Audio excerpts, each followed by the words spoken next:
வீடியோல இந்த அம்மாக்கு வயித்துல நீர் கட்டி இருக்கு. இதனால அந்த வலியில ரொம்பவும் கஷ்டப்படுறாங்க. அப்படி ஹாஸ்பிட்டல் போயிட்டு வந்ததா அவங்க பையன் அம்மா எனக்கு டீ போட்டு கொடுமா அப்படின்னதுக்கு அம்மாக்கு வலிக்குதுப்பா நான் கொஞ்ச நேரம் கழிச்சு போட்டு தரேன் அப்படின்னு அவங்களும் சொல்றாங்க.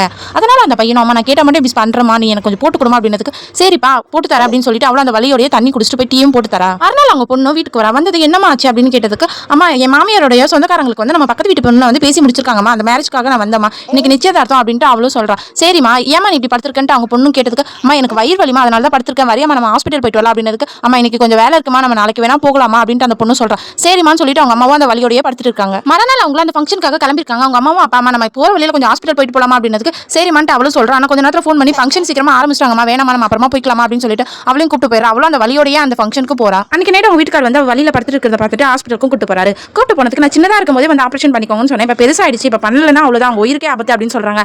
சரின்னு சொல்லிட்டு அவங்களும் வந்துடுறாங்க. அவர் ஹஸ்பண்ட் அவங்க ஒய்ஃப் கிட்ட இதெல்லாம் சும்மா சின்ன கட்டிதாமா நம்ம மாத்திரத்திலே கரைச்சிடலாம் நீ கவலைப்படாத அப்படின்னு சொல்லிட்டு கூப்பிட்டு வந்துடுறாங்க. உடனே அவங்க பொண்ணு வீட்டுக்கு வர வந்தது என்னமா ஆச்சு ஏமா இப்படி பேசுற அப்படின்னு கேட்டதுக்கு இல்லம்மா வலி ஓவரா இருக்கு அதனால தான் அப்படின்னு சொன்னதுக்கு அவங்க அப்பா கிட்ட டாக்டர் என்னப்பா சொன்னாங்க அப்படின்ட்டு அவளும் கேட்கறா. அதுக்கு இந்த மாதிரி ஆபரேஷன் உடனே பண்ணணும்னு சொல்றாங்க நம்ம பாத்துக்கலாம் அப்படின்னு சொல்றாங்க. அதுக்கு அவங்க பொண்ணு அம்மா இப்பதான் ஃபங்க்ஷன் வேற இருக்கு ஒரு 2 நாள் கழிச்சு பண்ணிக்கோமா நான் கூட 2 மாசம் கூட இருந்து பாத்துக்கிறமா அப்படின்னு சொல்றேன். அதுக்கு அவளுக்கும் கஷ்டமாயிடுது நம்ம இவ்வளவு வலியில இருக்குமே இந்த பொண்ணு வந்து ஃபங்க்ஷன் இப்ப முக்கியம் சொல்றா அப்படின்னு சொல்லிட்டு சரிம்மா நான் பொறுமையாவே பண்ணிக்கிறேன் அப்படின்ட்டு அவளும் சொல்லிடுறா.